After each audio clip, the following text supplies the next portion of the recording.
Mikhail Khodorkovsky ne compte pas faire de politique, mais il souhaite s'investir dans la défense des prisonniers politiques. C'est ce qu'il a laissé entendre ce dimanche à Berlin lors d'une conférence de presse, la première depuis sa libération. De très nombreux journalistes étaient présents pour interroger l'ancien oligarque russe, emprisonné pendant 10 ans et gracié il y a quelques jours par le président Vladimir Poutine. Il ne faut pas me considérer comme le symbole de la fin des prisonniers politiques en Russie. Il faut me considérer comme la preuve que les efforts de la société civile peuvent aboutir à des libérations que personne n'osait espérer.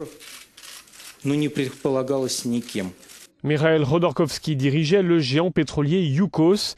Il a été condamné pour escroquerie et fraude fiscale, des accusations qu'il a toujours contestées. Lors de sa conférence de presse, il est revenu sur ce qui s'est passé il y a 10 ans. Ceci est un fait avéré, a-t-il déclaré. Tout le monde peut le vérifier. Le 19 février 2003, j'étais à une réunion avec le président Poutine. Nous avons eu une discussion assez tendue. Et 2 semaines plus tard, s'ouvrait une première enquête contre la société Yukos.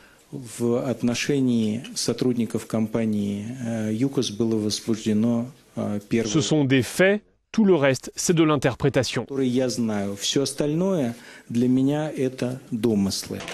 Âgé de 50 ans, Mikhail Khodorkovsky a indiqué qu'il ne pensait pas retourner en Russie dans l'immédiat, car il estime ne pas pouvoir circuler librement, contrairement à ce qu'affirme le Kremlin. Il dispose pour l'heure d'un visa d'1 an en Allemagne.